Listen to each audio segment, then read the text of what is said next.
संस्थापकाय च धर्मस्य सर्वधर्मस्वरूपिणे अवतारवरिष्ठाय रामकृष्णाय ते नमः। जननीं शारदां देवीं रामकृष्णं जगद्गुरुं पादपद्मे तयो श्रित्वा प्रणमामि मुहुर्मुहुः। नमः श्रीयतिराजाय विवेकानन्दसूरये सच्चित्सुखस्वरूपाय स्वामिने तापहारिणे।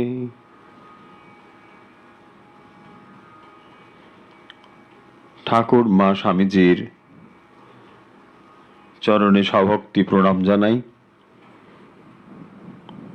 আন্তরিক শ্রদ্ধা ও শুভেচ্ছা জানাই ঠাকুর মা স্বামীজির ভক্ত ও অনুরাগী বৃন্দকে। আজকের সরাসরি এই অনুধ্যান পর্বে যারা আমাদের সঙ্গে এই মুহূর্তে যুক্ত রয়েছেন, সবাইকে আজকের অনুধ্যান পর্বে স্বাগত জানাচ্ছি। যারা বেশ কয়েক সপ্তাহ ধরে আমাদের সঙ্গে এই পর্বগুলোতে রয়েছেন, তারা যেমন নিয়মিতভাবে আমাদের সঙ্গে এই অনুষ্ঠানে যুক্ত, যারা নতুন করে আমাদের সঙ্গে যুক্ত হচ্ছেন, আজ প্রথম যারা আমাদের সঙ্গে বিশেষ করে যুক্ত হলেন, তাদেরকেও আমাদের এই অনুধ্যান পর্বে স্বাগত জানাচ্ছি। আমরা অন্যান্য দিনের মতো আজকেও কিছুটা সময় অনুধ্যান আলোচনা করব এবং বাকি সময় আমরা যেমন অন্যান্য দিন করি কিছুটা সময় অভ্যাস করব, ধ্যান প্রাণায়াম আদি।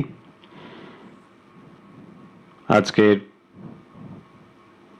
আলোচনার বিষয়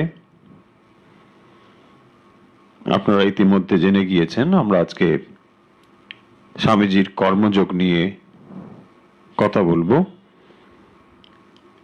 স্বামী বিবেকানন্দের কর্মযোগ, এই বিষয়টি আমরা এর আগেও কয়েকবার আলোচনা করেছি। আশা করি আগের আলোচনাগুলো আপনাদের স্মরণে আছে।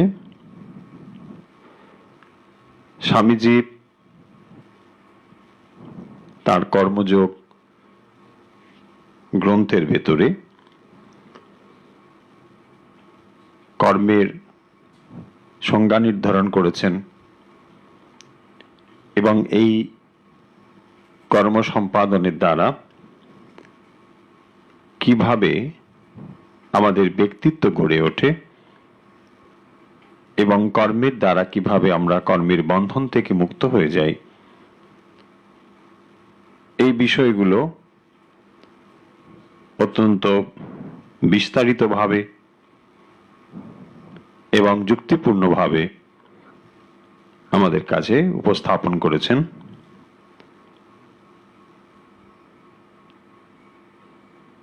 স্বামীজি কর্মের যে সংজ্ঞা দিয়েছেন সে কথা নিশ্চয়ই আমাদের মনে আছে। কর্ম হচ্ছে সেই ধরনের ঘটনা যা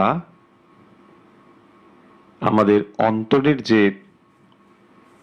জ্ঞান তাকে প্রকাশ করতে সহায়তা করে। অর্থাৎ বাইরের যে কোনো আঘাত যখন ভেতরে গিয়ে অন্তরের অন্তর্নিহিত জ্ঞানকে প্রকাশিত করে, স্বামীজি তাকেই কর্ম বলেছেন। অর্থাৎ যে কোনো কাজ বা ভাবনা, চিন্তা, তা যখন আমাদের অন্তর্নিহিত জ্ঞানকে প্রকাশ করে, জ্ঞান আমাদের ভেতরেই রয়েছে, কিন্তু অন্তর্নিহিত জ্ঞান থাকলেও তা আমরা জানি না বলেই আমরা এই জগৎকে অন্যভাবে ব্যবহার করছি বা অন্যভাবে আচরণ করছি। তাই যে কোনো কাজ আমরা করছি, এই সমস্ত কাজ আমাদের ব্যক্তিত্বের উপরে তার প্রভাব পড়ে। যখনই আমরা কোনো কাজ করছি, কেবলমাত্র ওই কাজের ভেতরেই তার ফল অন্তর্নিহিত নেই। হয়তো আমরা ছোট্ট একটি তুচ্ছ কাজ করছি, সামান্য কাজ, সেই কাজের দ্বারা যেমন তার ফল বাইরের দিক থেকে একটি ফল দেখতে পাই, দৃশ্যমান হয়, কিন্তু আরো একটি ফল যা সরাসরি আমরা দেখতে পাই না, যা যিনি কর্ম সম্পাদন করেন তার কাছে এটি এসে উপস্থিত হয়। যেমন কোনো একটি কাজ আমরা করলাম, যে কোনো কাজ হতে পারে, ঘর ঝাড়ু দেওয়াই হোক, মন্দির পরিষ্কার করাই হোক, যে কোনো কাজ, এই কাজটির সরাসরি প্রভাব পড়ল, জায়গাটি পরিষ্কার হয়ে গেল। এটি দৃশ্যমান, বাইরের দিক থেকে দেখা যায়। আরেকটি প্রভাব, যিনি এই কাজটি করছেন তার উপরে এই কর্মের প্রভাব এসে পড়বে। মানে এইখানেই কাজের প্রতি দৃষ্টিভঙ্গি মানুষের ব্যক্তিত্বের প্রভাব তৈরি করে। স্বামীজি এগুলোকে অত্যন্ত সুন্দরভাবে আলোচনা করেছেন। সেই কথাগুলোকে, সেই ভাবগুলোকে খুব সহজভাবে আমরা এখানে বলতে চেষ্টা করছি। স্বামীজি এইটি বলতে চাইছেন যে যখন আমরা কোনো কাজ করছি, সেই কাজের প্রতি যে আমাদের দৃষ্টিভঙ্গি, তা আমাদের ব্যক্তিত্ব এবং চরিত্রকে তৈরি করে। অর্থাৎ যে কোনো একটি কাজ কোন দৃষ্টিভঙ্গি নিয়ে আমরা করছি। দৃষ্টিভঙ্গি কথার অর্থ হচ্ছে, যখন ধরুন কোনো মানুষকে আমি সাহায্য করলাম, এই সাহায্য করা নানা রকম ভাবে হতে পারে। অর্থাৎ এই ভাব আমার থাকতে পারে যে আজ ওকে আমি সাহায্য করলাম, ভবিষ্যতে ও হয়তো আমায় সাহায্য করবে। যদি এই প্রত্যাশা থাকে বা এই দৃষ্টিভঙ্গি নিয়ে কাজ করা হয়, তার ফল একরকম হবে। আবার যদি এই কাজ এরকম হয়, কেউ তাকে করতে বলেছে, ফলে তিনি এটি করেছেন, তাহলে তার ফল অন্তরঙ্গ হিসাবে, মানে বহিরঙ্গ যেমন হলো কাউকে কোনো জিনিস দেওয়া হয়েছে, তিনি তো সেই জিনিসটি পেলেনি, যিনি ক্রিয়া সম্পাদন করছেন, কর্তা, তার কাছে এই প্রভাবটি আসবে, তিনি কারোর কথা মেনে এটি করেছেন, ফলে আজ্ঞাবহতা গুণ তার ভেতরে আসবে। ঠিক এইরকম ভাবে যে কোনো কাজ, ছোট হোক বড় হোক, সেটি বড় কথা নয়। বড় কথা হচ্ছে কাজের প্রতি কোন দৃষ্টিভঙ্গি এবং কোন উদ্দেশ্য নিয়ে এটি সাধিত হচ্ছে। কর্মযোগে উদ্দেশ্য হচ্ছে কর্মের দ্বারা কর্মের বন্ধন থেকে মুক্ত হয়ে যাওয়া। তাহলে কোন কোন কর্মের দ্বারা আমরা বদ্ধ হই আর কোন কোন কর্মের দ্বারা আমরা মুক্ত হই, এই কথাগুলো কিন্তু আমরা আলোচনা আগে একটু একটু করেছি, আপনাদের একটু স্মরণ করিয়ে দিচ্ছি। হয়তো অনেকে অনেকদিন পরে যেহেতু মাথা থেকে চলে গিয়েছে, এটা হতে পারে, আবার যারা নতুন শুনছেন তাদেরও একটু সাহায্য হতে পারে। তাহলে যখন আমরা কোনো কাজ করি তখন সেই কর্মের প্রভাবগুলো আমাদের উপরে এসে পড়ে। শুধু কাজ মানে হাতে কাজ নয়, মনে আমরা যে চিন্তা করি এই চিন্তার প্রভাবও এসে আমাদের উপর পড়ে। তাহলে ভালো কিংবা মন্দ যা চিন্তা আমরা করছি তার প্রভাব এসে আমাদের উপর পড়ছে। ফলে একজন মানুষ যদি ক্রমাগত ভালো চিন্তা করতে থাকে তিনি ভালো মানুষ হয়ে যান, আবার যদি ক্রমাগত তিনি খারাপ চিন্তা এবং খারাপ কাজের অনুষ্ঠান করেন তিনি খারাপ মানুষ হবেন। কর্ম আমাদেরকে কিভাবে মুক্ত করে? কোনো কাজ না করে আমরা থাকতে পারি না, একথা আমরা ভগবত গীতাতেও পড়েছি। কাজ না করে আমরা কেউ এক মুহূর্ত থাকতে পারি না। নিজের নিজের স্বভাব অনুযায়ী প্রত্যেকেই আমরা কাজ করছি। সত্য রজ তম এই স্বভাব গুণ এর দ্বারা আমরা কাজ করছি। তাহলে প্রশ্ন হতে পারে যে কাজ যখন আমরা করছি এবং তার ফল উৎপাদিত হচ্ছে, তাহলে কর্মের ফল যখনই আমরা ফল উৎপাদিত হচ্ছে সেই ফল ভোগ করার জন্য কর্তাই দরকার, নাহলে কে ফল ভোগ করবে? কর্তা ছাড়া ফল ভোগ করতে পারে না। কর্তা যদি ফল ভোগ করেন, আবার যদি তিনি কর্ম সম্পাদন করেন, তাহলে এই ক্রমান্বয়ে গতি চলতেই থাকে। আশা করি খুব সহজভাবে আমি বলার চেষ্টা করছি, আপনারা বুঝতে পারছেন কথাগুলো। আমি একেবারেই জটিল ভাবে বলার চেষ্টা করছি না এবং কোনো টেকনিক্যাল কথা বলছি না, শাস্ত্রীয় কোনো কথা নয়, একদম সহজভাবে। যে আমরা যে কোনো কাজ করছি, ধরুন আপনি একটি আম গাছ লাগালেন, তাহলে কিছুদিন পরেই আম গাছে ফল ফলবে। ঠিক এরকম ভাবে যে কোনো কর্ম সম্পাদন হচ্ছে, প্রত্যেক কাজের অনুযায়ী তার ফল কত পরবর্তী কত পূর্ববর্তী এগুলো নির্ভর করে। যাই হোক, তাহলে যে কোনো কর্মের ফল সম্পাদিত হয় এবং এই ফল যখন সম্পাদিত হলো এবং সেখানে যখন কর্তৃত্ব বোধ রয়েছে, এটি একটু গুরুত্বপূর্ণ জিনিস। কর্ম যখন আমরা করছি, যে কোনো কাজ, এখানে কর্মের সংজ্ঞাতে কোনো ছোট কিংবা বড়, ঠাকুর ঘর মোছা আর রান্নাঘর মোছা এ দুটো কোনো তফাৎ নেই, একই কাজ। কিন্তু কথা হচ্ছে যে কাজই আমরা করি সেই কাজ কি করে, তার ভালো কিংবা মন্দ যাই আমরা কাজ করি না কেন তার প্রভাব এসে আমাদের উপর পড়ছে। এবং তার যখন কর্তৃত্ব বোধ রয়েছে, কর্তৃত্ব বোধ কি করে তৈরি হয়?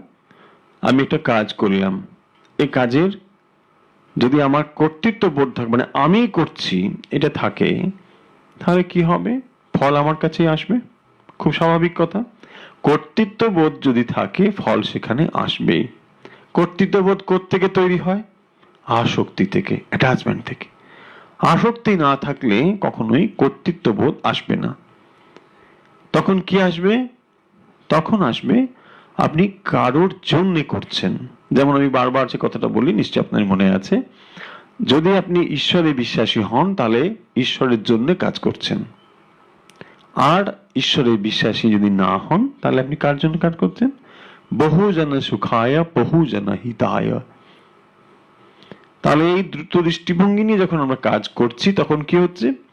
কর্মের ফল তার কাছে আসছে না, কারণ আসক্তি সেখানে নেই, কর্তৃত্ব বোধ সেখানে নেই। এখন এই কর্তৃত্ব বোধ থাকার ফলে কি হয়? যখন আমরা কোনো কাজ করি তার ফল আমার কাছে এসে উপস্থিত হয়। দোষ কি, ক্ষতি কি? কর্মের ফল যখন আমার কাছে এসে উপস্থিত হয়, তাহলে এই কর্মের ফল ভোগ করার জন্য আবার শরীর ধারণ করতে হবে। কেন?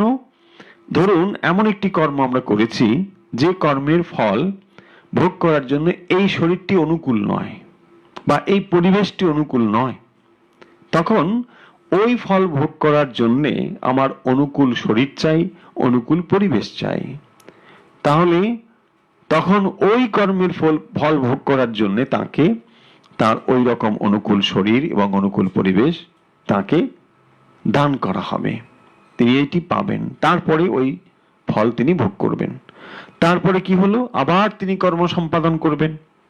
এইভাবে ক্রমান্বয়ে যদি নতুন কর্ম আবার কর্মফল চলতে থাকে, তাহলে কি হবে না, এই কর্মের গতিকে আমরা কখনোই থামাতে পারবো না। আপনার মনে প্রশ্ন আসতে পারে যে আমরা কেন এই কর্মের গতিকে থামানোর কথা ভাববো, তাই না? আমরা ভালো কাজ করছি, মন্দ কাজ করছি, তার ফল ভোগ করছি, কেন আমরা বন্ধ করতে চাইবো? বন্ধ করতে চাইবো এই কারণের জন্যে যে যত সময় পর্যন্ত আমরা ভালো মন্দ এই কর্মগুলো সম্পাদন করে যাচ্ছি এবং যত সময় পর্যন্ত কর্তৃত্ব বোধ রয়েছে, তত সময় এর বাইরে যেতে পারছি না, এর থেকে পরিত্রাণের কোনো রাস্তা নেই। কেন নেই? কেন নেই তার কারণ হচ্ছে, কারণ এই যে শরীর ধারণের ইন্ধনই হচ্ছে আমাদের কর্মফল। কর্মফল যদি না থাকে, নতুন করে তার আর শরীর ধারণ হয় না। শরীর ধারণ হওয়ার ইন্ধনই হচ্ছে নতুন কর্মফল, এবং সেই কর্মফল তাকে আবার পরিবর্তিত করতে করতে নিয়ে যায়। এখন যদি এই অবস্থা হয়, অর্থাৎ কর্ম করছি, তার ফল পাচ্ছি, আবার শরীর ধারণ, এই চাকা যদি ঘুরতেই থাকে, এর থেকে বেরোবো কি করে? কেন বেরোনোর কথা ভাবছি? তার কারণ আমরা সুখ এবং দুঃখ দুটোই অনুভব করছি। সুখ পাবো বলে মনে মনে সকলেই আমরা আশা করি, সুখ পেতে চাই, কিন্তু আমরা দুঃখকেই বরণ করে বসেছি। তাই সুখের আশায় যত সময় পর্যন্ত আমরা ভ্রামিত হচ্ছি, ঘুরছি, দুঃখ আমাদের পিছু ছাড়ছে না। এখন এই চাকা থেকে যদি আমরা বেরিয়ে যেতে চাই, কি করে বেরোবো? ধরুন একটি চাকা ঘুরছে, যে চাকার ভেতরে আমরা ক্রমান্বয়ে রয়েছি এবং ইন্ধন যোগাচ্ছি, মানে কর্মফল দিয়ে চাকাটি ক্রমাগত আমরা সচল রেখেছি। এখন এই চাকা তখনই থেমে যাবে যখন এটাকে আমরা যে ইন্ধনটুকু রয়েছে তা যদি শেষ করে দিতে পারি। এখন প্রশ্ন হলো বা কথা হলো, কি করে একে আমরা শেষ করতে পারি? এই চক্রের মতো যে আবর্তিত হচ্ছি, এর বাইরে কি করে বেরোবো?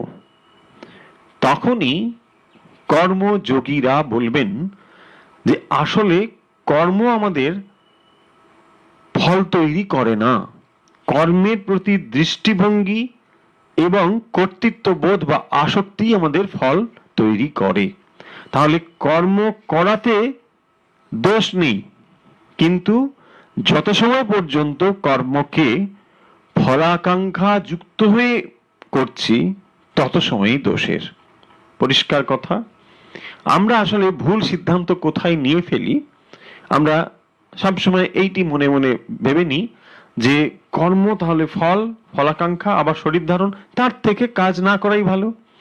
এই যে সিদ্ধান্ত, গীতাতে এটি নিয়ে খুব আলোচনা রয়েছে, যে এই যে সিদ্ধান্ত আমাদের খুব সরলীকরণ করে নেওয়া, যে আমরা কাজ করব না, তাহলে আর কর্মের দ্বারা বাধ্য হব না, না, এটা একেবারেই ঠিক নয়। কারণ কর্মের পারে যাওয়ার জন্য কর্মই একমাত্র সাধন, কর্ম দ্বারাই যেতে হবে। কর্ম না করে আমরা কেউ এক মুহূর্ত থাকতে পারি না।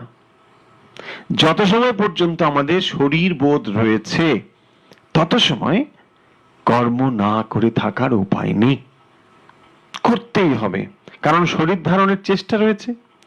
যত সময় এই শরীর বোধ রয়েছে আপনার, তত সময় শরীরটাকে রক্ষা করার চেষ্টা রয়েছে, এবং শরীর ধারণের চেষ্টা রয়েছে মানেই আপনার ভেতরে এখনো পর্যন্ত কর্মযোগের ভেতরেই আপনি আছেন। তার মানে ভালো মন্দ, সুখ দুঃখ, এই কর্মগুলো আপনি অনুষ্ঠান করেন। এখন আপনি এর বাইরে কি করে যাবেন? তাহলে কর্ম না করে যখন থাকার উপায় নেই, আমরা প্রত্যেকেই যখন কর্ম করছি, কর্ম করব, কিন্তু এই কর্ম এমন ভাবে আমরা করব, তাকেই বলা হয় কর্ম রহস্য। যোগা কর্মসু কৌশলম। কৌশল কি কর্মের? টেকনিকটা কি? এইটাই হচ্ছে টেকনিক, যে কর্ম করেও, যে কোনো কাজ করেও কাজের দ্বারা আসক্ত না হওয়া।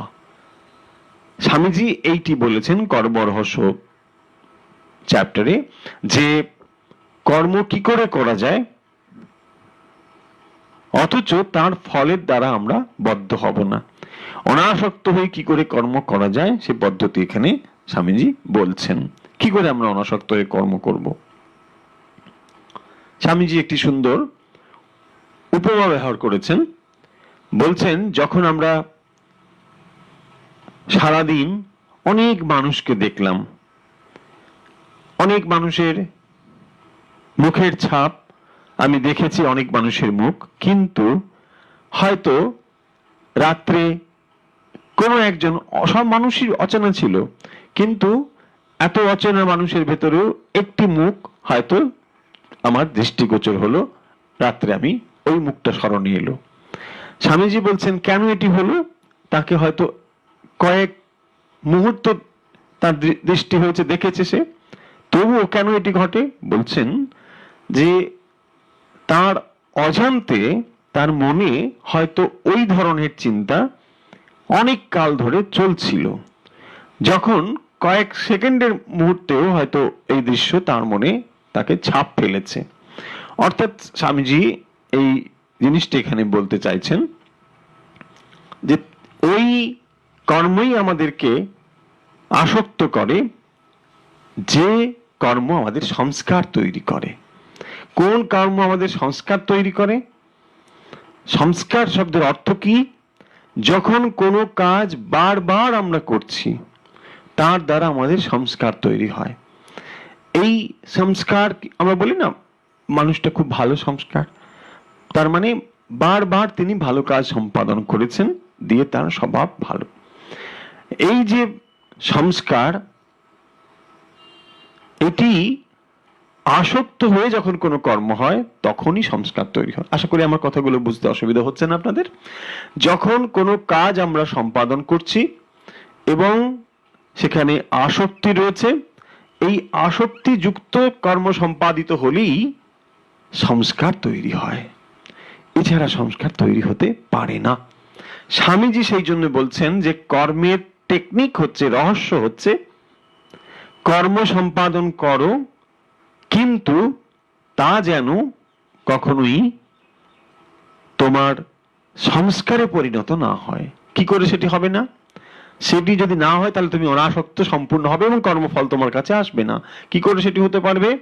তার কারণ তুমি ফলাকাঙ্ক্ষা না করে যদি অনাসক্ত ভাবে কর্ম সম্পাদন করো, অর্থাৎ তুমি কাজ করছো কিন্তু সেই কাজের ইমপ্রেশন বা ছাপ এসে সংস্কারে পড়বে না, এইরকম ভাবে যদি কর্ম সম্পাদন করতে পারো, তাহলে তুমি যত কর্মই করো না কেন, যেমন কর্মই করো না কেন, তার প্রভাবের দ্বারা তুমি কখনোই প্রভাবিত হবে না। এইটি হচ্ছে কর্মযোগের রহস্য, যে যেখানে কর্ম করা হচ্ছে কিন্তু তা কখনোই তার মনের ওপরে সংস্কার রূপে ছাপ পড়ছে না। এখন কেন ছাপ পড়বে না তার কারণ আমি আগে বললাম, যখন কোনো কাজ আমরা সম্পাদন করি যেখানে আসক্তি থাকে, আসক্তি বারবার ওই জিনিসকে সেখানে নিয়ে যায়। আসক্তি কি করে হয় এ কথাগুলো আমরা অন্যত্র পড়েছি। যখন কোনো একটি বস্তু এবং তার ইন্দ্রিয়ের সঙ্গে সংযোগ হয়, ধরুন একটি দৃশ্য বস্তু, একটি সুন্দর ফুল আমরা দেখলাম, এই ফুলটি আমার কাছে একটি সুখানুভূতি নিয়ে এলো। এই সুখানুভূতি আমি কি করি? বারবার পেতে চাই। এই বারবার সুখানুভূতিকে যখন আমরা অনুভব করতে চাই, তখনই একটি আসক্তি তৈরি হয় এবং এই আসক্তি সংস্কারে রূপান্তরিত হয়। দীর্ঘ সময়ের ক্রিয়া একদিন করলে হবে না, দীর্ঘদিন কোনো ক্রিয়া যখন সম্পাদিত হয় তার ফলে একটি সংস্কার তৈরি হয়। এই সংস্কার কি করে? বারবার ওই কর্ম সম্পাদনে সহায়ক হয় এবং এর ফলে আমরা ওইভাবেই আবর্তিত হতে থাকি। স্বামীজি বলছেন যে তাহলে যদি এমন ভাবে আমরা কর্ম সম্পাদন করব যা আমাদের সংস্কার হয়ে রূপান্তরিত হবে না, তা যদি না হয় তাহলে সে কর্ম আমাদের কখনোই বন্ধনের কারণ হতে পারে না। এই কথা স্বামীজি কর্ম রহস্য বিষয়ে এটি আলোচনা করেছেন এবং তিনি বলছেন যে কর্তব্য বিষয়ে আলোচনা করছেন। এখানে কর্তব্য কি, আমরা কি করব, কি আমাদের করা উচিত। আমাদের কর্ম সম্পাদন করা উচিত এই দৃষ্টিভঙ্গি নিয়ে যে এর দ্বারা যেমন কাউকে আমরা কিছু সাহায্য করছি, তার প্রতি কিছু করছি, যেমন তিনি উপকৃত হচ্ছেন, পাশাপাশি এই উপকার যিনি কর্ম সম্পাদন করছেন তার উপরেও তার প্রভাব পড়ছে।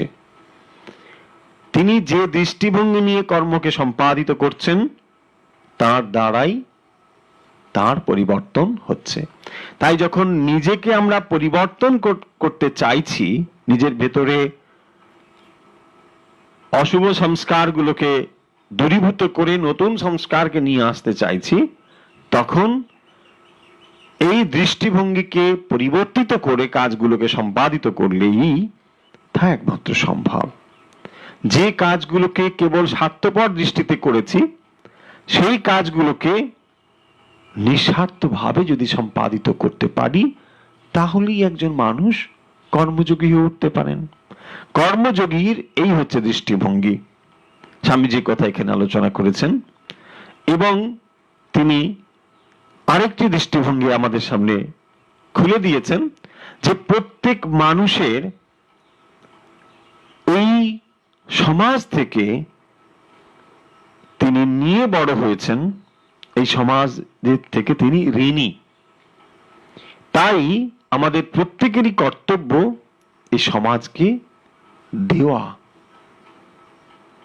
যেহেতু আমরা এই সমাজ থেকে সব নিয়েছি, পারিপার্শ্বিক অবস্থা থেকেই আমরা নিয়েছি, কারণ যে খাদ্য আমরা গ্রহণ করি প্রতিদিন সেই খাদ্য অনেক মানুষের সাহায্যে উৎপন্ন হয়েছে। যে জ্ঞান আমরা পাই তাও অনেক মানুষের আবিষ্কৃত জ্ঞান আমাদের কাছে এসেছে।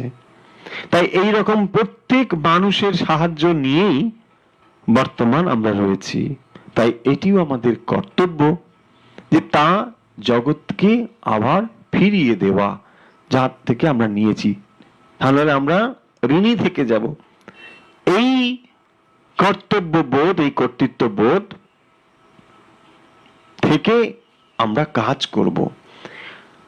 কোনো এক মুহূর্তেও যেন আমরা কর্ম থেকে বিরত না হই। স্বামীজি বারবার সেই জন্য বলছেন এবং ভগবত গীতাতেও কর্মের কথা বলা হচ্ছে যে যিনি কর্মের এই রহস্য বুঝেছেন তিনিও কখনো কর্ম থেকে বিরত হবেন না, তিনি বারবার কর্ম করে যাবেন। কারণ কর্ম তাকে মুক্তির দিকে নিয়ে যায়। কিসের মুক্তি? এক, মনের মুক্তি, দেহের মুক্তি, আত্মার মুক্তি। তিনটি মুক্তির স্তর রয়েছে। দেহের মুক্তি, কারণ এই দেহটাকেই আমি করে ফেলেছি, দেহাত্ম বুদ্ধি তৈরি হয়েছে। তাই দেহর থেকে মুক্তি, মনের থেকে মুক্তি এবং আত্মার মুক্তি, তিনটি স্তর। স্বামীজি পরোপকার সম্পর্কে বলেছেন যে পরোপকার করলে যিনি উপকার করেন তিনি সব থেকে বেশি লাভবান হন। কারণ বস্তুগতভাবে আমরা যখন কোনো কিছু দান করছি তিনি হয়তো বস্তুগতভাবে কোনো কিছু পেলেন, কিন্তু যিনি দান করছেন তিনি তার থেকে অনেক বেশি পান। কিভাবে তিনি পান? তিনি কোন দৃষ্টিভঙ্গি নিয়ে দিচ্ছেন।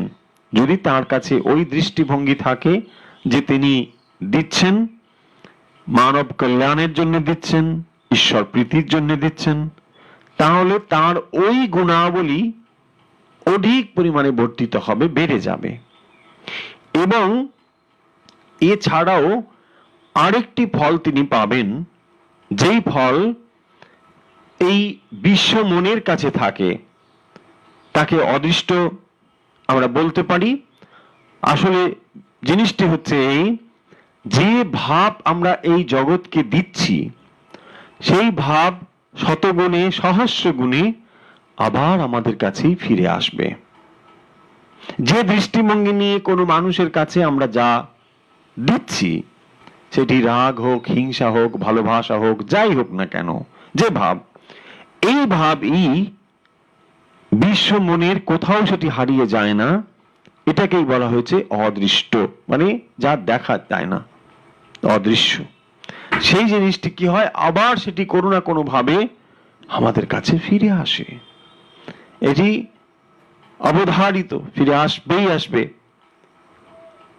কখন আসবে সেটা জানা নেই, কোন অবস্থায় আসবে সেটা জানা নেই, কিন্তু আসবেই আসবে। তাই আমরা যাই জগতের কাছে দিচ্ছি, অর্থাৎ রাগ, হিংসা, দ্বেষ, ক্রোধ, মৈত্রী, ভালোবাসা, করুণা, যাই, এ সমস্তই আবার শত সহস্র গুণে ফিরে আসবে।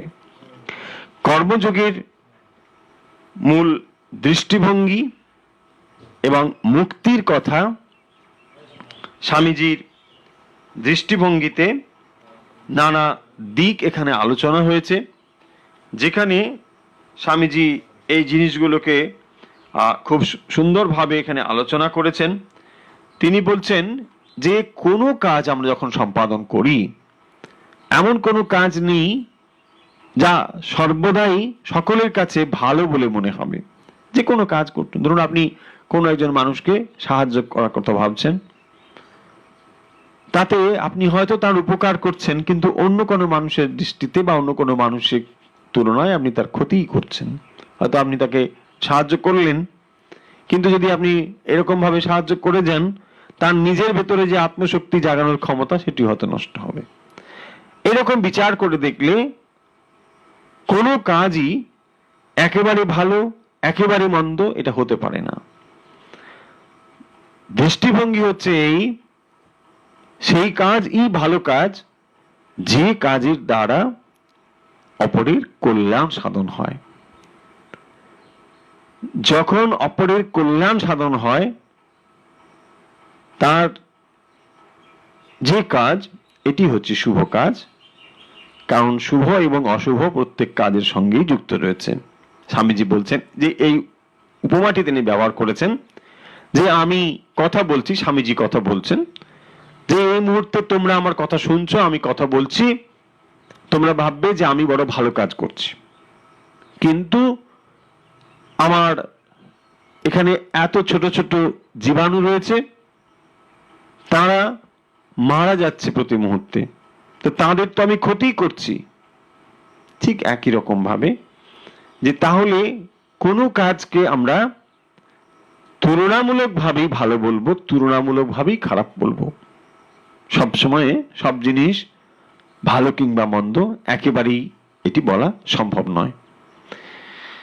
এই এক দৃষ্টিভঙ্গি দিয়েছেন স্বামীজি, এবং তিনি বলছেন যে এই দৃষ্টিভঙ্গি নিয়ে কাজ করলে কি হয়, কর্মযোগী তার ক্ষুদ্র যে আমি, এই ক্ষুদ্র আমির গণ্ডিটিকে তিনি ভেঙে ফেলতে পারেন। তিনি যখন কর্ম করছেন এবং অনাসক্তভাবে কর্ম করছেন, তার ফল প্রত্যাশা না করে কর্ম করছেন, এইটি করতে করতে তার যে আমি, ক্ষুদ্র যে আমি, সেই আমির আবরণটুকু স্বচ্ছ হয়ে যায়। যখন আবির আবরণটুকু স্বচ্ছ হয়ে যায়, তখন তিনি ছোট আমি থেকে বড় আমি দর্শন পান। বড় আমি কি? সর্বব্যাপী যে আমি, সবাইকে নিয়ে যে আমি। কারণ কর্মযোগী একটু একটু করে নিজেকে ভুলে যান, কারণ তিনি তখন উপলব্ধি করতে পারেন যে কেবলমাত্র তিনি এই শরীরের ভেতরেই আবদ্ধ নেই। যত সময় পর্যন্ত আমরা এই শরীরটিকে আমি বোধ করছি, তাই আমির কেন্দ্র হচ্ছে এই শরীর, কর্মযোগী যখন নিঃস্বার্থভাবে ফল প্রত্যাশা না করে কর্ম সম্পাদন করেন, তখন তার এই যে আমির কেন্দ্র অর্থাৎ কাঁচা আমি, এই কাঁচা আমির কেন্দ্রটি তখন এত বিস্তারিত হয়ে যায়, এত বিস্তৃত হয়ে যায়, তিনি তখন সর্বত্রই তাকে দেখতে পান। তাই এইটি হচ্ছে মুক্তির ধারণা। তখন তিনি সম্পূর্ণ মুক্ত হয়ে যান, এবং যখন তার কাছে এই কর্ম আর থাকে না, প্রারব্ধ যখন তার ক্ষয় হয়ে যায়, তখন তিনি মুক্ত হয়ে যান। তাই প্রারব্ধ কর্ম, সঞ্চিত এবং ক্রিয়মান কর্ম, এগুলো যখন তার কাছে ধীরে ধীরে শেষ হয়ে যায়, তখন তার মুক্ত তিনি হয়ে যান কর্মযোগীতে। এটি হচ্ছে মুক্ত। স্বামীজি একটি গল্প বলেছেন যে নিঃস্বার্থপর কিভাবে মানুষ আদর্শ নিঃস্বার্থ হতে পারে, আত্মত্যাগী হতে পারে, তার একটি গল্প এখানে স্বামীজি বলেছেন। গল্প অনেকেই জানেন। একটি বেজি, সে যজ্ঞশালায় এসেছে। যখন পাণ্ডবরা কুরুক্ষেত্র যুদ্ধ হয়ে গিয়েছে, তারপরে তারা যজ্ঞ করছে। সেই যজ্ঞশালাতে এক নকুল বা বেজি সে এসে উপস্থিত হয়েছে। সেখানে এসে খানিকটা যজ্ঞশালায় এখানে ওখানে ঘুরলো। তারপরে সে বলছে যে এখানে কোনো যজ্ঞই হচ্ছে না, এটা কোনো যজ্ঞই নয়। হ্যাঁ, হচ্ছে যজ্ঞই নয় মানে? এখানে এত ব্রাহ্মণ ভোজন হলো, এত দরিদ্র মানুষের খাওয়ানো হলো, বিরাট মহাযজ্ঞ হচ্ছে, এখানে তুমি বলছো যজ্ঞ নয় মানে? তখন সে বলল, আমার শরীরটা দেখো, আমার শরীরের খানিকটা সোনার মতো দেখতে। এই শরীর আমার অর্ধেকটা সোনার মতন হয়েছে। আমি নানা জায়গায় ঘুরছি যাতে আমার এই শরীরটা পূর্ণ সোনা হয়ে যায়। আমি এসে তোমার এই যজ্ঞশালায় কয়েকবার গড়াগড়ি দিয়েছি, তারপরে দেখলাম আমার শরীর কিন্তু যেমন ছিল তেমনই আছে। আমি সেই কারণের জন্যই বলছি যে তোমার এই যজ্ঞশালায় যজ্ঞ হচ্ছে না। বলছে ব্যাপার কি, তোমার এরকম কেন হলো? তখন সে বলতে শুরু করলো যে আমি এক জায়গায় গিয়েছিলাম, সেখানে এক পরিবার লোক থাকতো। তার পরিবারের ভেতরে একটি লোক, তার স্ত্রী, তার পুত্র, পুত্রবধূ, এরকম নিয়ে একটি পরিবার ছিল। আমি যখন সেখানে উপস্থিত হয়েছি, তখন সেখানে মহা দুর্ভিক্ষ চলছে। বেশ কিছুদিন ধরে কোনো আহার্য বস্তু নেই, খেতে পাচ্ছে না। দীর্ঘদিন কোনো আহার্য বস্তু না থাকার পরে ওই পরিবার সামান্য কিছু খাবার জোগাড় করেছে। আটা, একটু কিছু খাবার জোগাড় করেছে। এই খাবারগুলো প্রস্তুত করে তারা নিজেরা খাবে বলে বসেছে। দীর্ঘদিন তারা উপবাসের পর একটু খাবার পেয়েছে, সেইগুলো খাবে বলে তারা বসেছে।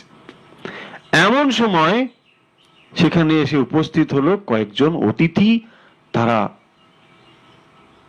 অনাহার ক্লিষ্ট, বেশ কয়েকদিন ধরে তারা কিছুই খায়নি। তারা এসে উপস্থিত হয়েছে, দিয়ে বলছে আমাদের একটু খেতে দাও। ওরা এতদিনের উপবাসী, যখন ওই খাবার নিয়ে খাবে বলে বসেছে, এই অবস্থায় এসে উপস্থিত হয়েছে আরো কিছু অতিথি, তারা খাবার চায়। ভারতবর্ষের মানুষ অতিথিকে দেবতা বলে মনে করে, অতিথি দেব ভাবা। তো সেই জন্য তারা কি করলেন, যে গৃহীর কর্তব্য হচ্ছে যখন অতিথি আসবে তাকে সেবা করা। তাই যিনি গৃহস্বামী তিনি কি করলেন, তিনি বললেন আমার কর্তব্য আপনাদেরকে আহার্য দেওয়া, আপনারা আসুন, আমি আপনাদের আমার অংশটুকু দিচ্ছি। তাদেরকে বসিয়ে খাইয়ে দিল। যখন তাকে খাওয়ানো হলো তখন বলছেন, আপনি আমার মা অনিষ্ট করলেন কেন?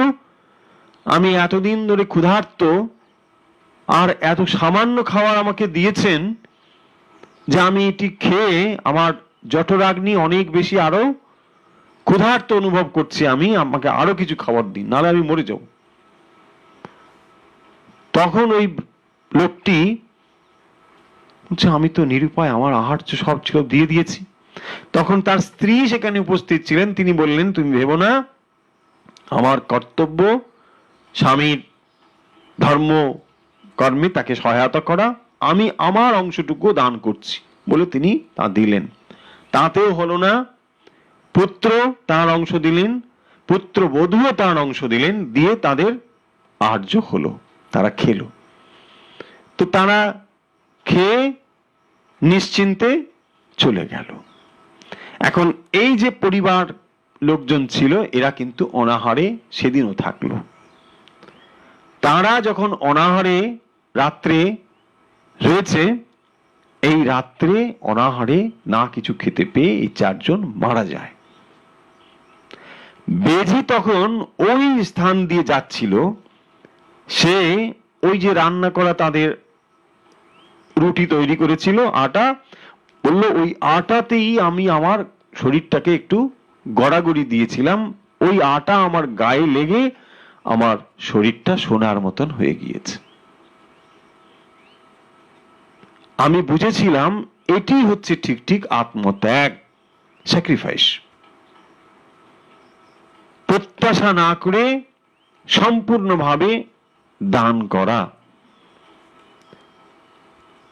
তাই আমি খুঁজছি যে এই রকম আত্মত্যাগ কোথায় আর ঘটছে।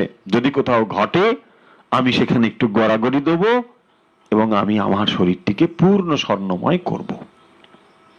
এই গল্পটি স্বামীজি এখানে বলেছেন, দিয়ে আসলে তিনি একটি সুন্দর চিত্র আমাদের কাছে তুলে ধরেছেন যে ভারতবর্ষের আদর্শ যেভাবে আত্মোৎসর্গ করা, নিজেকে সম্পূর্ণভাবে বিলিয়ে দেওয়া, তা কতদূর আদর্শ হতে পারে তার নিদর্শন এই গল্পটির ভিতর রয়েছে। এইটি হচ্ছে কর্তব্য। স্বামীজি বলছেন যে এই দৃষ্টিভঙ্গি আমাদের থাকা উচিত জীবনের প্রতি। যত সময় পর্যন্ত আমরা নিজেদেরকে এই জাগতিক বিষয় থেকে সম্পূর্ণ পৃথক করে রেখেছি এবং যত সময় পর্যন্ত আমরা নিজে সুখী হওয়ার চেষ্টা করছি, নিজে আনন্দিত হওয়ার চেষ্টা করছি, তত সময় পর্যন্ত আমরা কখনোই সুখী বা আনন্দিত হতে পারবো না। কথার অর্থ কি? কথার অর্থ হচ্ছে, আমি যত সময় পর্যন্ত এই সমগ্র থেকে নিজেকে বিচ্ছিন্ন করে ফেলেছি, তত সময় আমি কখনোই সুখী হতে পারি না। তাই কর্মযোগীর দৃষ্টি হচ্ছে সেই একই দৃষ্টি, যেমন করে জ্ঞানী সবকিছুকেই ঈশ্বরের দেখেন এবং তা ভেতরে সবকিছু এবং সবকিছুতে তিনি, এই দৃষ্টি যেমন জ্ঞানীর হয়, কর্মযোগীও কি করেন? নিজের আমিকে সম্পূর্ণ বিলয় ঘটিয়ে তিনি নিজেকে সর্বত্র ছড়িয়ে দেন। নিজেকে যখন সর্বত্র তিনি ছড়িয়ে দেন, তখন তিনি সত্যিকারের সুখী হতে পারেন। তাই যত সময় পর্যন্ত আমরা মনে মনে ভাবছি, এই স্বার্থপর দৃষ্টিভঙ্গি নিয়ে রয়েছি যে পাশের বাড়ির লোকটি মরুক, কিছু এসে যায় না, আমি আজকে বেশ মাংস ভাত খেয়ে আনন্দে আছি, তত সময় আমরা কোনোদিনই সুখী হতে পারবো না। এইটি দৃষ্টিভঙ্গি, কিন্তু দুঃখের বিষয়, দুর্ভাগ্যের বিষয় যে আমরা এই ধারণা করে ফেলেছি যে আমি সুখী হয়ে যাব। যদি আমি কতগুলো ধন পাই, কতগুলো অর্থ পাই, আমি সুখী হয়ে যাব, এটা যে সম্ভব নয়, কর্মযোগ এ কথা আমাদের বারবার বলছেন। কারণ যেভাবে আমরা অর্থ সম্পদ নিচ্ছি বা যেভাবে আমরা নিজেদেরকে সুখী হওয়ার কথা ভাবছি, তার প্রভাব গিয়ে আমাদের ব্যক্তিত্বের উপরে পড়ছে, এবং যার দ্বারা আমরা প্রভাবিত হচ্ছি। যদি স্বার্থপর দৃষ্টিভঙ্গি নিয়েই আমরা কর্ম সম্পাদন করি, আমরা ক্রমান্বয়ে স্বার্থপরই হয়ে যাব। তাই স্বার্থপরতার গণ্ডি থেকে আর কিছুতেই বেরোতে পারবো না, যদি না এই কর্মযোগ সম্পাদন করি পরার্থে। তাই পরার্থে কর্ম করাতে আমাদের বিশেষ কোনো ক্রেডিট নেই। এটা যেন আমরা মনে না করি যে আমি কোনো মানুষকে সাহায্য করে বিরাট ক্রেডিট নিয়েছি, না, এটা কোনো ক্রেডিট নয়, এটা আমার কর্তব্য, সেন্স অফ রেসপন্সিবিলিটি, এটা আমাদের দায়িত্ব। প্রত্যেক মানুষেরই দায়িত্ব যে মানুষের পাশে দাঁড়ানো, অন্য জীবের পাশে তো দাঁড়ানো বটেই, মানুষ শ্রেষ্ঠ জীব, মানুষের কাছে তো অবশ্যই। এই মানুষের কাছে একজন মানুষ যে দাঁড়াবে, এইটা তার দায়িত্ব, এটা তার কর্তব্য, তাকে দাঁড়াতে হবেই। কারণ যখন আমরা এই পৃথিবীতে এসেছি, তখন দেখুন ফুলে ফলে চারিদিকে সাজানো এই পৃথিবী, অন্যের কর্মের ফল আমরা ভোগ করেছি। এখন আমাদের দায়িত্ব এই সমাজকে, এই প্রকৃতিকে, এই পরিমণ্ডলকে দেওয়া, এটা আমাদের কর্তব্য, এটা আমাদের দিতে হবে। এখানে ক্রেডিট নেই, আমরা যেন মনে করি বিরাট একটা কিছু করলাম, এখানে আমার একটা বিরাট কিচ্ছু নেই, এখানে আমাদের বিরাট কিছু করার কোনো ব্যাপারই নেই। এটা আমাদের কর্তব্য, এটা আমাদের করতে হবে। আজকের আলোচনাগুলোকে যদি একবার সংক্ষেপ করে নিই, তাহলে কি দাঁড়ালো? আমরা এই কথাগুলো আগেও আলোচনা করেছি, আজকে শুধু কর্তৃত্ব বা কর্তব্য কি এই জিনিসটি এর সঙ্গে যুক্ত করলাম। আসলে আমরা আগের আলোচনা খানিকটা করে যুক্ত করে দিচ্ছি এই কারণের জন্য যে যেহেতু আপনারা অনেক দিন পরে এই অনুষ্ঠানগুলো দেখছেন, হয়তো আগের জিনিস খানিকটা ভুলে যেতেও পারেন, অত চর্চা হয়তো আপনারা করেন না, সেই দৃষ্টিভঙ্গি থেকে করছি। মার্জনা করবেন যারা ভাবছেন পুনরুক্তি হচ্ছে, বারবার বলছি বলে বিরক্ত হবেন না। আসলে অনেকে হয়তো ভুলে টুলে যান, এই কারণের জন্য।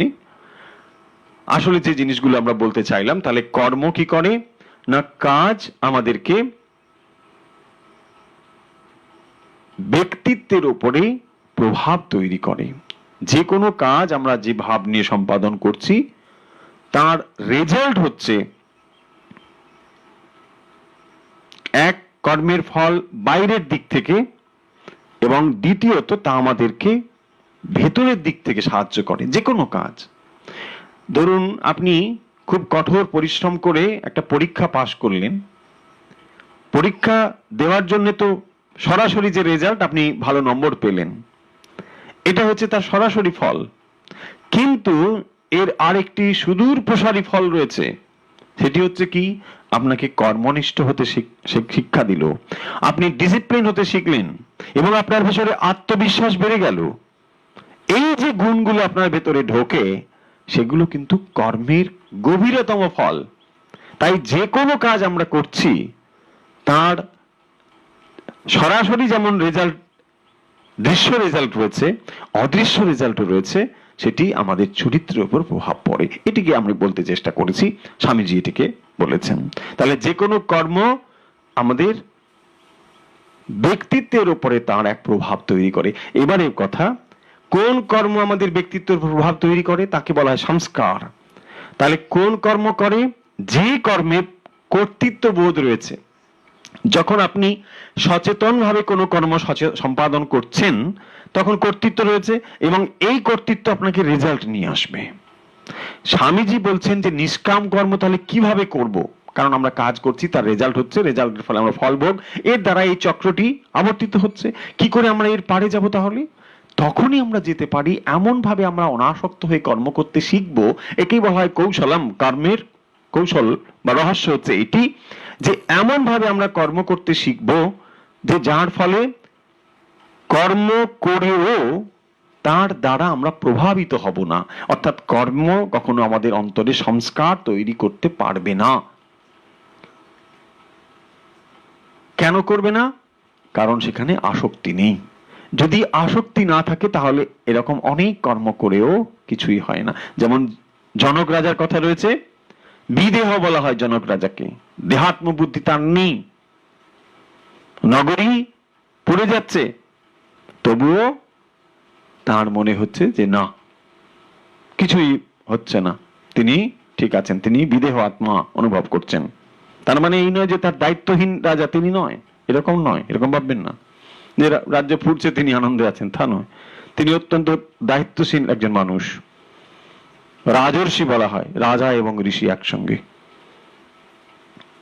তো তাহলে যখন কোন কর্ম সম্পাদিত হচ্ছে এবং অনাসক্ত ভাবে সম্পাদিত হচ্ছে তা তার সংস্কার হয় না এবং তার ফলে তার কোনো ইমপ্রেশন তৈরি হয় না। এই ইমপ্রেশনকে বলা হয় সংস্কার। শুভ সংস্কারের অনুষ্ঠানের দ্বারা অশুভ সংস্কারগুলোকে কাটানো যায়। সেটি অভ্যাস যোগের কথাতে আলোচনা হবে যে যখন আমরা কোনো জিনিস বারবার করছি, এই বারবার করলে তাহলে আমাদের ভেতরে যে অশুভ সংস্কারগুলো রয়েছে সেই অশুভ সংস্কারগুলোকে দূরীভূত করার জন্য নতুন সংস্কার তৈরি করাও যায়। আমরা এটিও করতে পারি, মানুষের এটি করার ক্ষমতাও রয়েছে, ভালো কাজ সম্পাদন করা। অর্থাৎ ভালো কাজ যদি রিপিটেডলি করতে থাকি, বারবার করতে থাকি, তার দ্বারা কি হয়? নতুন সংস্কার তৈরি হয়। তাহলে একজন মানুষ মানে কি? আমরা বলি না হ্যাবিট আমাদের সেকেন্ড নেচার, একদম সত্যি কথা। যেমন আমরা করতে থাকি, যেভাবে আমরা কর্ম করতে থাকি, তার প্রভাব আমাদেরকে চরিত্রের উপর প্রভাব তৈরি করে। তাই যখন আমরা এই কাজগুলোকে সম্পাদন করতে চাই, অর্থাৎ নিজেকে পরিবর্তিত করতে চাই, ভালো হতে চাই, তখন ভালো কাজগুলোকে বারবার সম্পাদন করা এবং নিঃস্বার্থ ভাবে কাজগুলো সম্পাদন করা, এইটি আমাদের কর্তব্য। এটা আমাদের করতে হবে। আমরা যে মানুষের কাছে দাঁড়াই তার কারণ এই নয় যে মানুষ আমার কাছে কিছু ঋণী, মানুষ আমার কাছে বিন্দুমাত্র ঋণী নয়, তিনি আমাকে এই সাহায্যটুকু করার সুযোগ দান করেছেন বলে আমরা যেন ধন্য হই, আমরা যেন তাকে ধন্যবাদ দিই যে তোমরা বা তুমি আমায় এই সুযোগ দান করেছো যাতে করে আমি সাহায্যটুকু করতে পারি। এই দৃষ্টিভঙ্গি আমাদের থাকা উচিত। আসুন আমরা আজকে এই অনুধ্যান পর্বটা শেষ করি।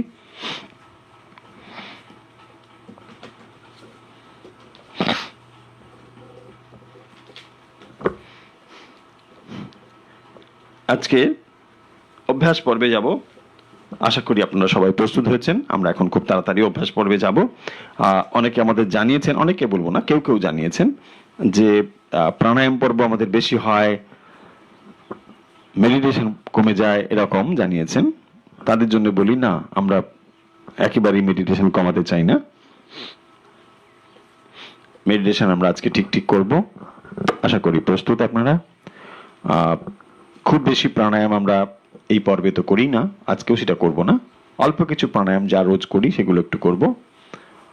আর যে প্রাণায়ামগুলো বলেছি আপনারা অন্য সময় নিশ্চয়ই অভ্যাস করছেন, আমি ধরে নিচ্ছি, অনেকে জানিয়েছেনও বটে। তো সেই অভ্যাসগুলো আপনারা করবেন। যখন আমরা মেডিটেশন করছি, অর্থাৎ যখন আধ্যাত্মিক স্তরে আমাদের দৃষ্টিভঙ্গি রয়েছে, তখন আমরা বিস্তারিতভাবে প্রাণায়ামগুলো করছি না। আসুন সোজা হয়ে বসুন, মেরুদণ্ড সোজা,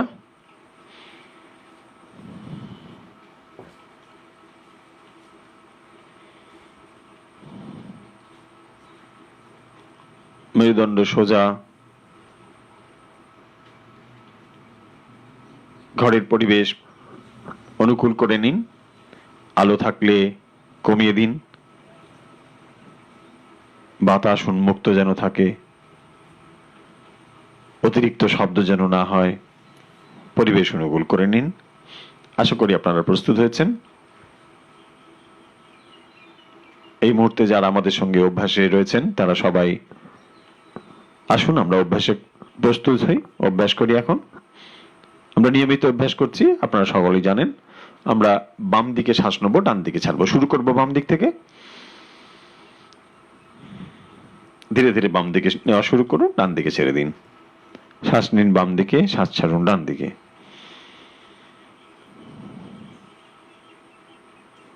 শুরু করুন অভ্যাস।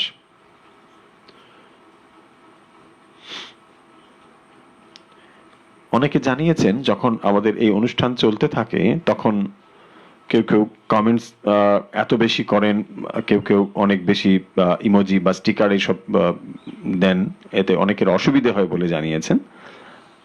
তো এটি কম দিলেই ভালো, বা কোনো একটা নির্দিষ্ট সময় দিলেই ভালো আমার মনে হয়। যারা অনেকে দেখছেন বা শুনছেন তাদের একটু অসুবিধে হয় বলে জানিয়েছেন। দেখবেন, আপনারা এটা ভেবে দেখবেন। আর আপনাদের জন্য বলি, নিশ্চয়ই আপনারাও জানেন, যারা এই এইগুলো দেখতে চান না বা কমেন্টস গুলো দেখতে চান না, আপনারা নিশ্চয়ই জানেন যে স্ক্রিনটিকে সরিয়ে দিলে ওটা কিন্তু আর দেখা যায় না। আপনারা যদি মনে করেন কেউ কেউ যে আপনাদের খুব অসুবিধে হচ্ছে, তাহলে ওটা স্ক্রিনটাকে আপনি বাম দিকে অথবা ডান দিকে, বাম দিকে মনে হয়, বাম দিকে সরিয়ে দিলে আর দেখা যায় না, জানেন নিশ্চয়ই। আসুন অভ্যাস করি। বাম দিকে শ্বাস নিন, ডান দিকে ছাড়ুন। ধীরে ধীরে বাম দিকে শ্বাস নিন, ডান দিকে ছেড়ে দিন। আমরা অল্প কিছু প্রাণায়াম অভ্যাস করব, মেডিটেশনে যাব আজকে। মেডিটেশনের জন্য সময় কমে যায় আমাদের।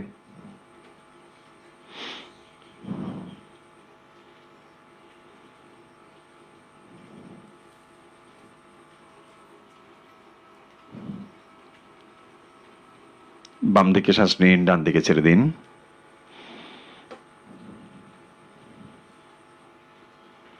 অনেকে আমাদের সঙ্গে অভ্যাস করছেন, খুবই আনন্দের কথা। অভ্যাস করা ভীষণ ভীষণ দরকার, আর বিশেষ করে এখন যে সময়ের ভেতর দিয়ে আমরা যাচ্ছি ভীষণ প্রয়োজন এটি।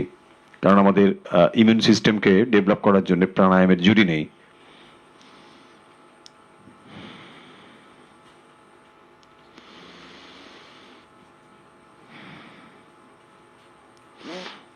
অল্প কিছু সহজ প্রাণায়াম আমরা করি, আপনারা জানেন। ধীরে ধীরে বাম দিকে শ্বাস নিন, ডান দিকে ছেড়ে দিন।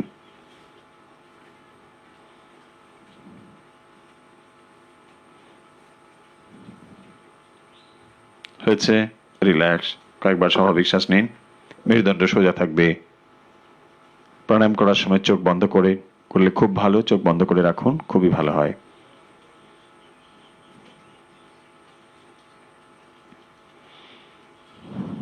হয়েছে, এবারে করব ডান দিকে নিয়ে বাম দিকে। শুরু করুন। ধীরে ধীরে ডান দিকে শ্বাস নিন, বাম দিকে ছেড়ে দিন। শ্বাস নিন ডান দিকে, ছেড়ে দিন বাম দিকে। ধীরে ধীরে ডান দিকে শ্বাস নিন, বাম দিকে ছেড়ে দিন।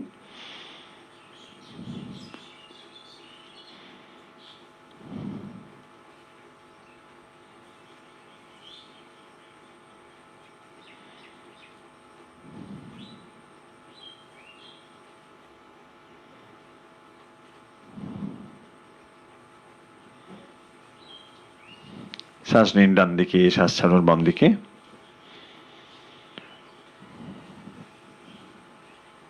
যারা রোজ আমাদের সঙ্গে অভ্যাস করেন, আশা করি তারাও আজকে আমাদের সঙ্গে রয়েছেন।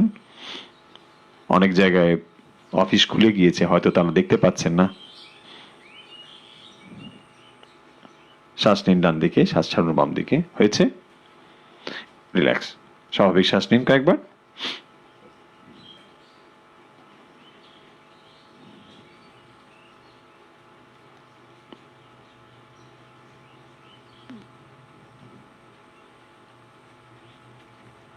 এবারে আমরা যে প্রাণায়ামটি করছি, শ্বাস নেব নাক দিয়ে, শ্বাস ছাড়বো মুখ দিয়ে। শুরু করুন।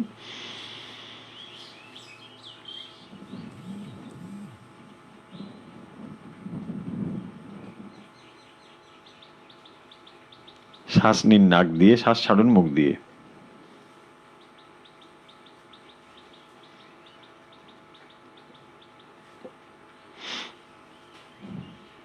শ্বাস নিন নাক দিয়ে, শ্বাস ছাড়ুন মুখ দিয়ে। ধীরে ধীরে নাক দিয়ে শ্বাস নিয়ে নিন, মুখ দিয়ে ছেড়ে দিন।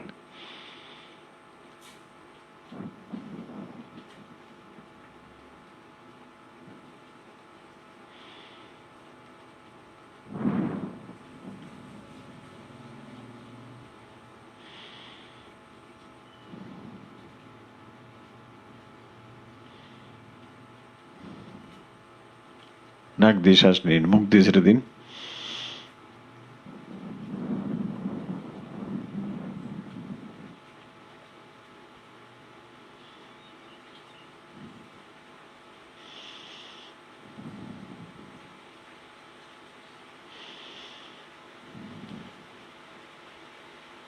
শ্বাস নিন নাক দিয়ে, শ্বাস ছাড়ুন মুখ দিয়ে।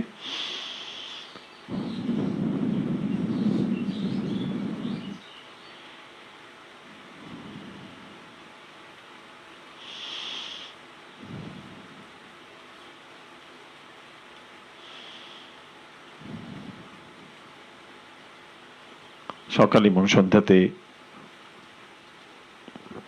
অল্প কিছু অভ্যাস করলেই দেখবেন সারাদিনের ভেতরে যে শ্বাস আমরা নিচ্ছি তার ছন্দে একটি সুন্দর পরিবর্তন আসবে।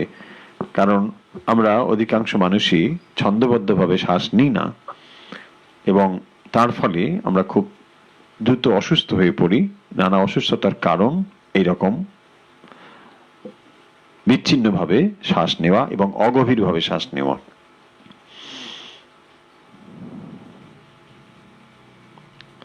শ্বাস নিন নাক দিয়ে, শ্বাস ছাড়ুন মুখ দিয়ে।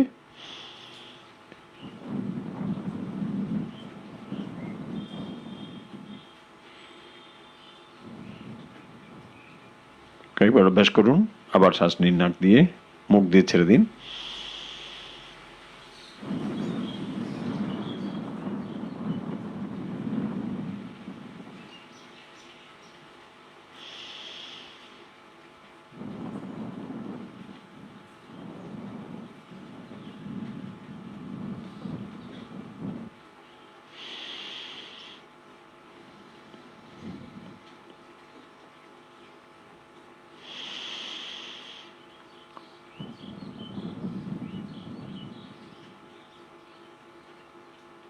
নাক দিয়ে শ্বাস নিন, মুখ দিয়ে ছেড়ে দিন। কয়েকবার অভ্যাস করেছেন, রিল্যাক্স, ছেড়ে দিন। স্ট্রেস, অ্যাংজাইটি, ডিপ্রেশনের জন্য যেটি বলেছিলাম ডাবল ব্রিদিং, নিশ্চয়ই মনে আছে। কয়েকবার করে নি, 5 বার করলেও হবে। 5 বার করে নিন।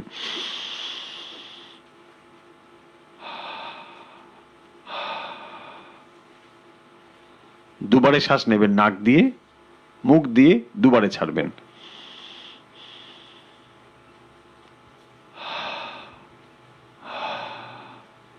ছেড়ে দিন। শ্বাস নিন দুবারে, নাক দিয়ে দুবারে শ্বাস নিন। হয়েছে?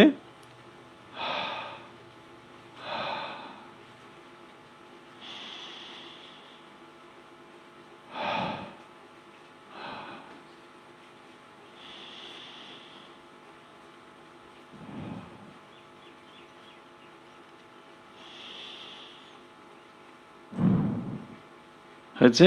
রিল্যাক্স, স্বাভাবিক শ্বাস নিন কয়েকবার। হয়েছে? চলুন এবারে আমরা মেডিটেশনের জন্য প্রস্তুত। আজকের অন্য প্রাণায়ামগুলো করছি না। আপনারা যেহেতু শিখে গিয়েছেন, যার যার প্রয়োজন নিশ্চয়ই প্রাণায়ামগুলো করবেন। আমরা এখন একটু মেডিটেশনে যাব। আজকে মেডিটেশন সরাসরি যাওয়ার আগে আপনাদের যেমন জ্ঞান মুদ্রা বলেছি, জ্ঞান মুদ্রাতে বসবেন সোজা হয়ে পদ্মাসনে, অথবা যেমন সুবিধা হয় অর্থাৎ সুখাসনে বসুন। জ্ঞান মুদ্রা, আঙ্গুলগুলো সোজা রাখুন, অথবা বাম হাতের উপরে ডান হাত এইভাবে বসতে পারেন, কোনো অসুবিধা নেই। সোজা হয়ে বসুন, মেরুদণ্ড সোজা। এইভাবে চোখ বন্ধ করে দিন। দিয়ে যাদের যাদের দীক্ষা হয়েছে তারা যেভাবে জপ শুরু করেন ঠিক সেভাবে একটু জপ করে নিন। যাদের এখনো দীক্ষা হয়নি তারা এই সময় চোখ বন্ধ রেখে সোজা হয়ে বসে পবিত্র ওঙ্কার মন্ত্র জপ করতে পারেন। আসুন একটু আমরা জপ করে নিই, তারপরে জপ থেকে কি করে ধ্যানে যেতে হয় সেই পদ্ধতি বলে দেব। কিভাবে আপনি মেডিটেশন প্রথম প্রাণায়াম করলেন, প্রাণায়ামের পরে আপনার মন শান্ত হলো, এরপরে আপনি জপে আসুন। নিয়মিত আপনারা জপ করেন আমি জানি। ঠিক যেমন যেমন আপনারা উপদেশ দান পেয়েছেন, গুরুর উপদেশ, ঠিক তেমন করে করেই জপ শুরু করুন। গুরুর উপদেশ মতো যেমন নির্দেশ পেয়েছেন ঠিক তেমন করে কিছুটা সময় জপ করুন। তারপর জপ থেকেই আমরা আবার মেডিটেশনে চলে যাব।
এই মুহূর্তে সবাই একসঙ্গে আমরা ভগবানের পবিত্র নাম জপ করছি।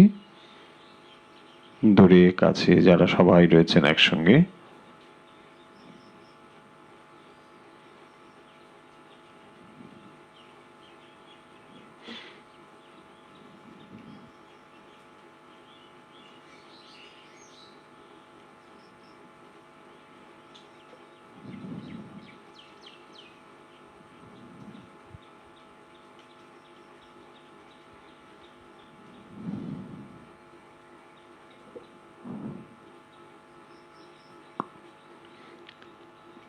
এইবারে এই জপের অভিনিবেশ অবস্থা থেকে কিভাবে মেডিটেশনে যেতে হয় দেখুন। ঠিক যেমন বসে আছেন ঠিক ওইভাবেই বসবেন, চোখের পাতা বন্ধই, জ্ঞান মুদ্রা ধরা আছে, মেরুদণ্ড সোজা, আপনি সম্পূর্ণভাবে দৃঢ়, হাত নড়বে না, পা নড়বে না, সম্পূর্ণ শান্ত হয়ে বসুন।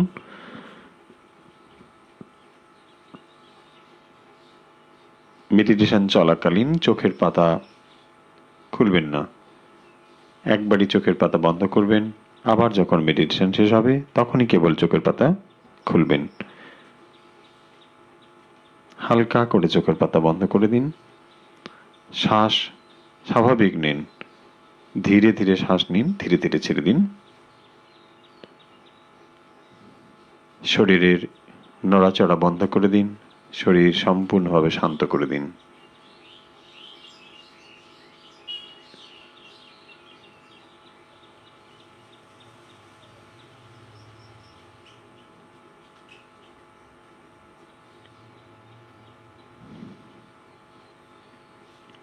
ধীরে ধীরে শ্বাস নিন, ধীরে ধীরে ছেড়ে দিন।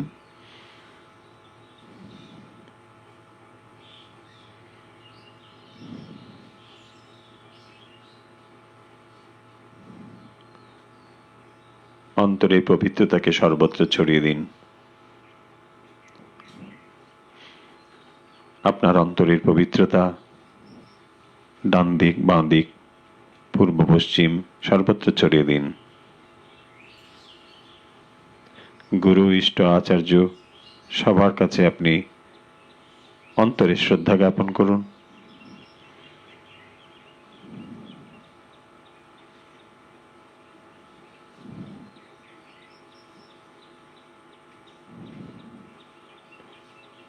এই জন্মে আমরা এই শরীর এবং মন পেয়েছি, এই শরীর ও মন দ্বারাই আমরা সাধনা করছি।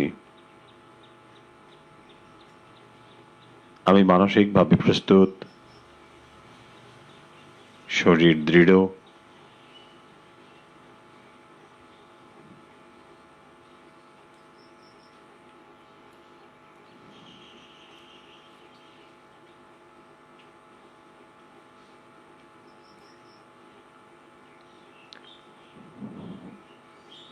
আমি এখন যেমন যেমন করতে বলছি, যেমন যেমন ভাবতে বলছি, ঠিক তেমন তেমন ভাববেন এবং তেমন তেমন করবেন। পায়ের বুড়ো আঙুল থেকে মাথা পর্যন্ত ধীরে ধীরে শরীরকে শান্ত করে দিন।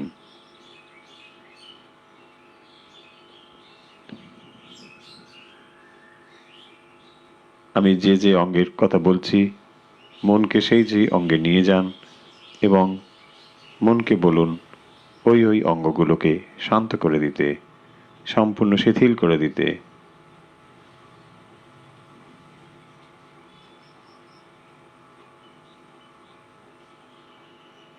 পায়ের বুড়ো আঙুল, হাঁটু,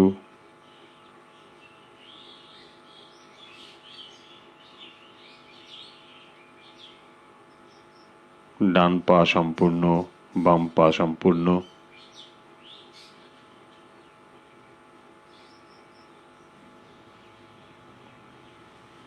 পেট, বুক, কোমর,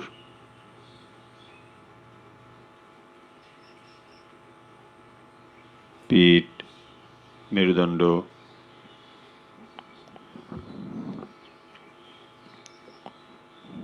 ডান হাত, বাম হাত, ঘাড়, গলা, ডান চোখ, বাম চোখ, কপাল, মাথা সম্পূর্ণ শিথিল।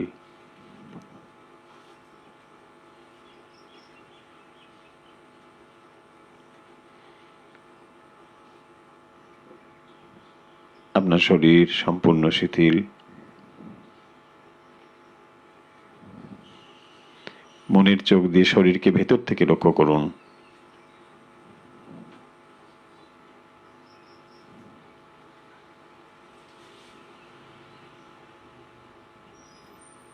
শরীরের প্রতিটি অঙ্গ কিভাবে কাজ করছে ভেতর থেকে লক্ষ্য করুন।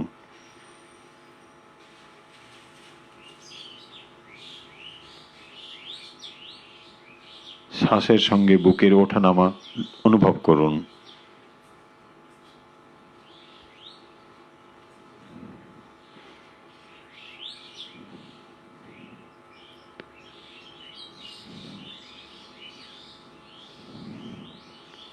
লম্বা শ্বাস নিন,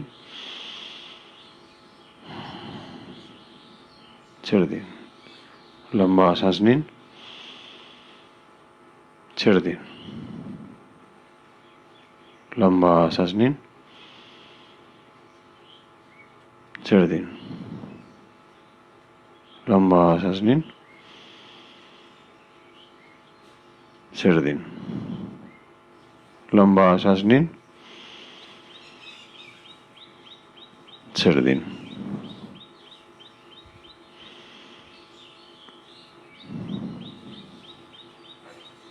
লম্বা শ্বাস নিন, ছেড়ে দিন।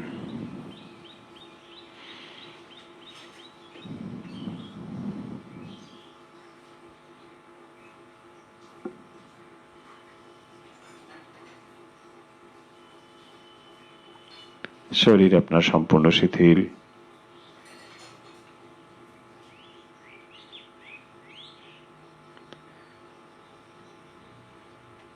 মেডিটেশন চলাকালীন যেমন চিন্তা মনে আসে আসুক, চিন্তা আসবে এবং চলে যাবে, কোনো একটি চিন্তাতে আপনি মগ্ন হয়ে যাবেন না। ভালো মন্দ খারাপ যেমনই চিন্তা আসুক বিরক্ত হবেন না।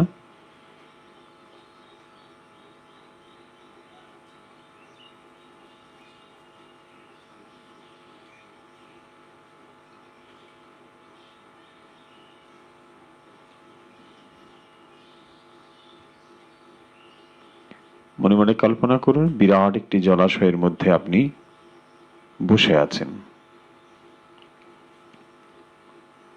আপনার ওপরে নিচে চারিদিকে কেবল জল।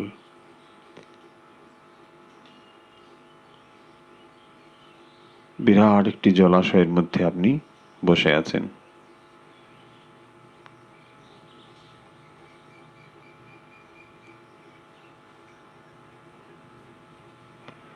অনুভব করুন কি কি শব্দ আপনার কাছে এসে পৌঁছচ্ছে। দূরের শব্দ শোনার চেষ্টা করুন, অনেক দূরের শব্দ।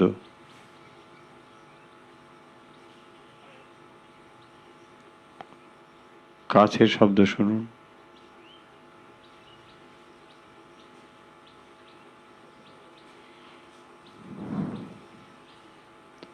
তীব্র শব্দ শুনুন, মৃদু শব্দ শুনুন।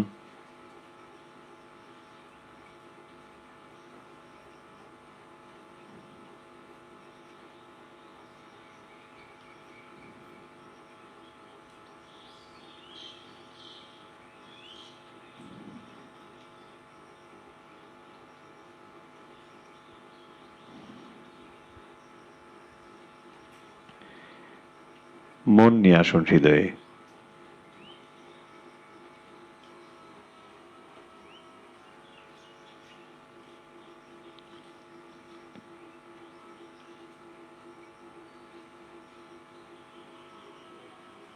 হৃদয়ে কল্পনা করুন একটি পদ্ম।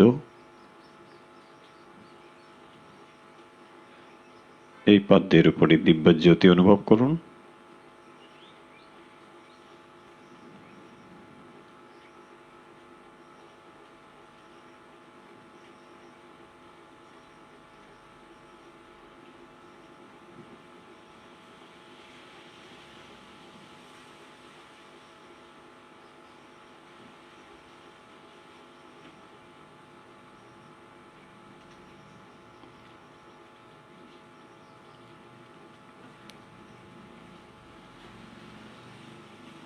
দিব্যজ্যোতিকে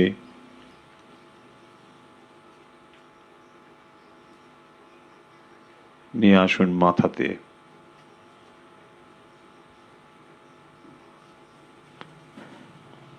ধীরে ধীরে দিব্যজ্যোতিকে মাথায় অনুভব করুন।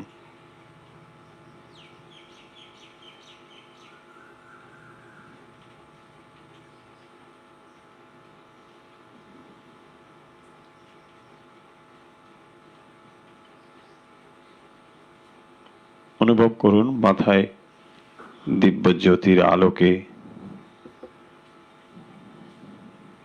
জ্যোতির্ময় হয়ে উঠেছে।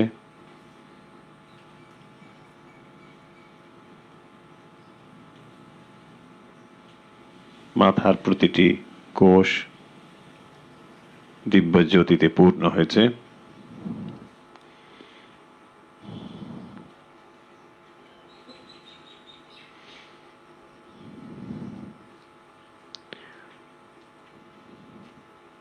দিব্যজ্যোতির স্পর্শে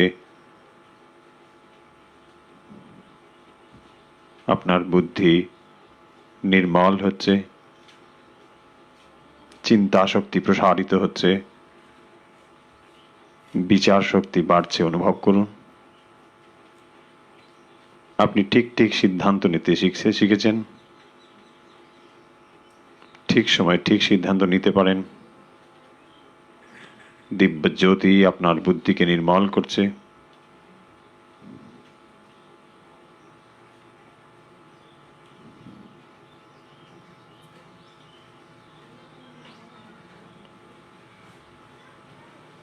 দিব্যজ্যোতিকে নিয়ে আসুন কানে। কানের ভেতরে প্রবেশ করান, ডান দিকে বাম দিকে।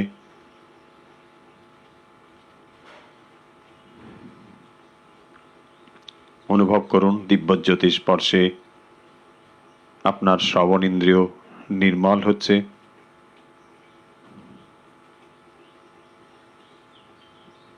শ্রবণ ইন্দ্রিয়ের শারীরিক ত্রুটি মুক্ত হচ্ছে।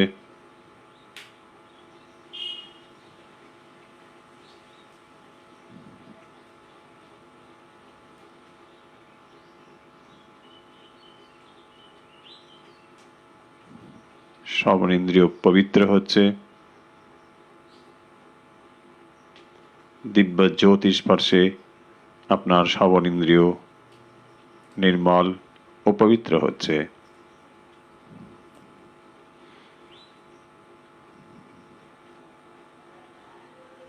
দিব্য জ্যোতিকে নিয়ে আসুন চোখে, বাম দিক ডান দিক, চোখের সর্বত্র ধীরে ধীরে নিয়ে যান।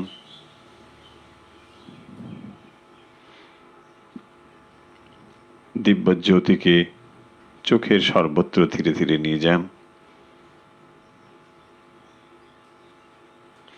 দিব্য জ্যোতি স্পর্শে আপনার দর্শন ইন্দ্রিয় নির্মল হচ্ছে, দৃষ্টি প্রসারিত হচ্ছে, অন্তর্দৃষ্টি খুলে যাচ্ছে।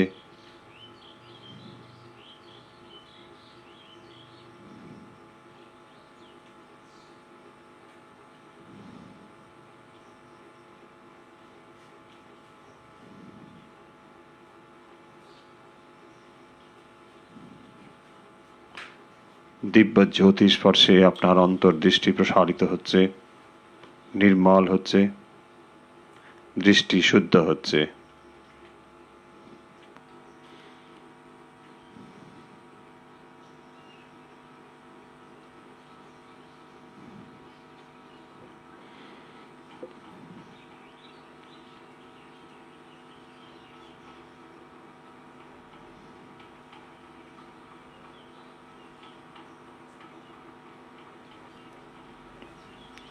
দিব্য জ্যোতিকে নিয়ে আসুন, নাকের ভেতরে প্রবেশ করান, বাম দিক ডান দিক ধীরে ধীরে প্রবেশ করিয়ে দিন। দিব্য জ্যোতি স্পর্শে ঘ্রাণ ইন্দ্রিয় নির্মল পবিত্র হচ্ছে, শারীরিক ত্রুটিমুক্ত হচ্ছে।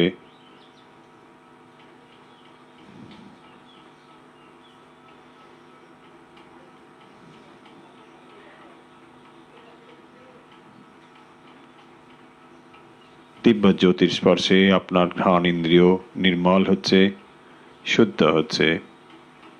আপনি দিব্য গন্ধ অনুভব করার মতো নাসিকা, দিব্য গ্রন্থ অনুভব কত ঘ্রাণ ইন্দ্রিয় নির্মল পরিষ্কার হচ্ছে।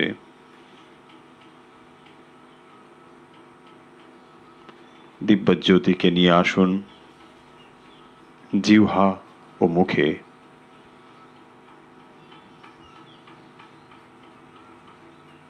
মুখগহ্বরের সর্বত্র নিয়ে যান, জিহ্বাকে স্পর্শ করান। দিব্য জ্যোতির স্পর্শে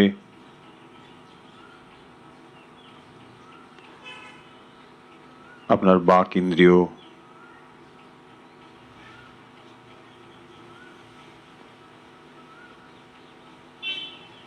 এবং রসনা নির্মল হচ্ছে, শুদ্ধ হচ্ছে, পবিত্র হচ্ছে, শারীরিক ত্রুটিমুক্ত হচ্ছে।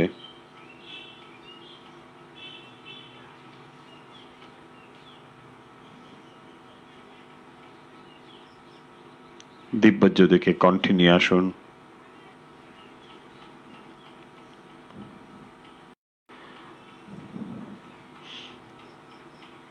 আপনার বাক শক্তি শুদ্ধ হচ্ছে, নির্মল হচ্ছে।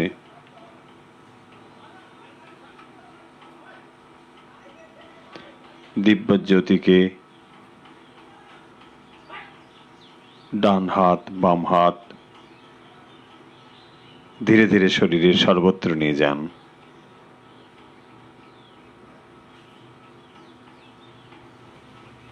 দিব্য জ্যোতিকে ধীরে ধীরে ডান হাত বাম হাত, ডান পা বাম পা শরীরের সর্বত্র নিয়ে যান।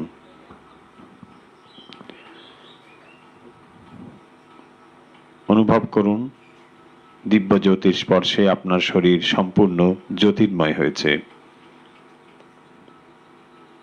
শরীরের প্রত্যেকটি কোষ দিব্য জ্যোতিতে পূর্ণ হয়েছে।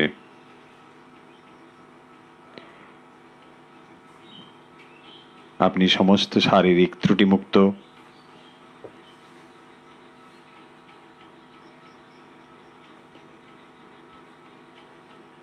সমস্ত ইন্দ্রিয় শুদ্ধ ও নির্মল, মন নিয়ে আসুন হৃদয়ে।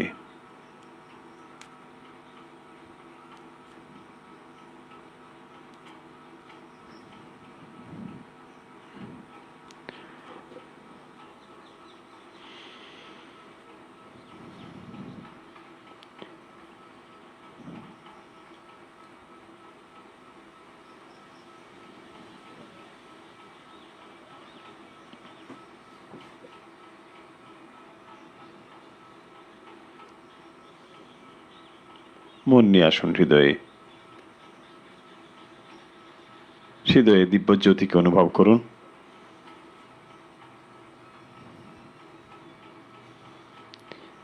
দিব্যজ্যোতির স্পর্শে আপনার চিত্ত নির্মল, শুদ্ধ, পবিত্র।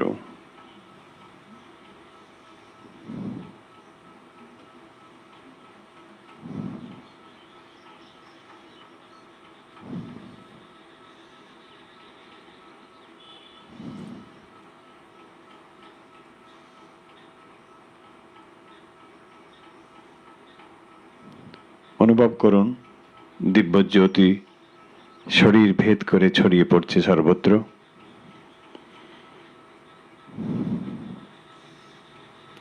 জ্যোতির্ময় শরীর থেকে দিব্যজ্যোতি সর্বত্র ছড়িয়ে পড়ছে, অনুভব করুন।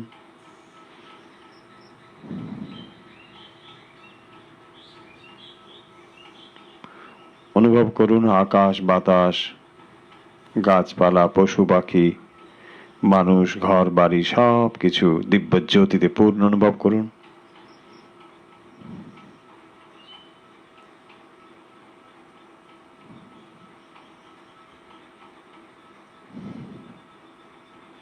বিশ্ব চরাচর জ্যোতির্ময় অনুভব করুন।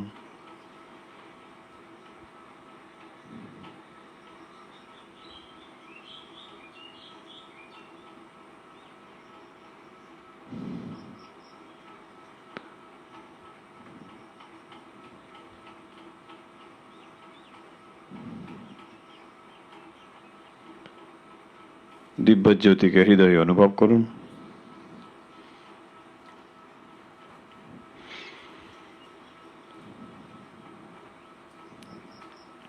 এই দিব্যজ্যোতি সত্যিকারের আমি।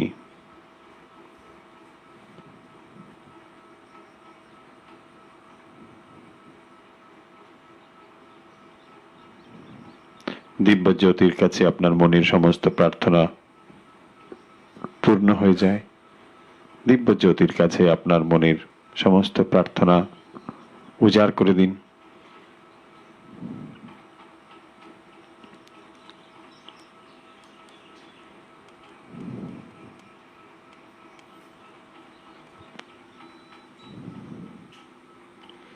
মনের সমস্ত রকম ব্যাকুলতা, সমস্ত রকম প্রার্থনা অন্তর্জ্যোতির কাছে সমর্পণ করে দিন।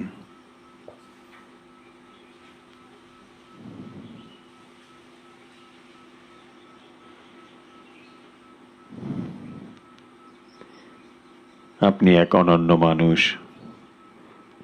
এই পৃথিবীতে বিশেষ প্রয়োজনে এসেছেন।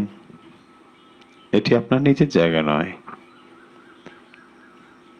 আপনি কেবল কিছুটি সময়ের জন্য, কিছু দিনের জন্য, কিছু বছরের জন্য এখানে এসেছেন।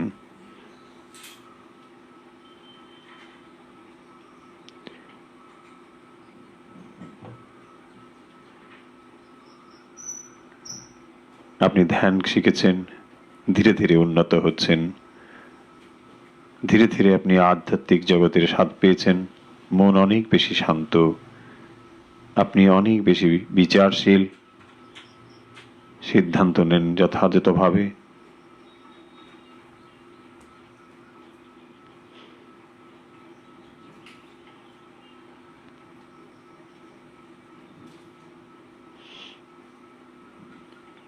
ভগবানের কাছে সম্পূর্ণ শরণাগত এই প্রার্থনা করে আমরা এই ধ্যান প্রক্রিয়া এখানে শেষ করছি। ও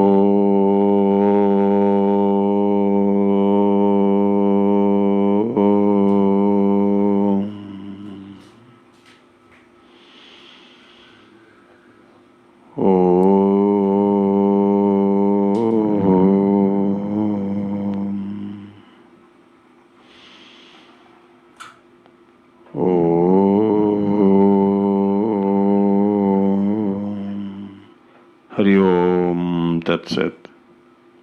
ধীরে ধীরে চোখের পাতা মেলুন, হাত নাড়ুন, পা নাড়ুন। পারিপার্শ্বিক অবস্থার সঙ্গে নিজেকে মিলিয়ে দিন। আমাদের আজকের এই অভ্যাস পর্ব এবং অনুধ্যান পর্ব এখানেই আমরা শেষ করছি।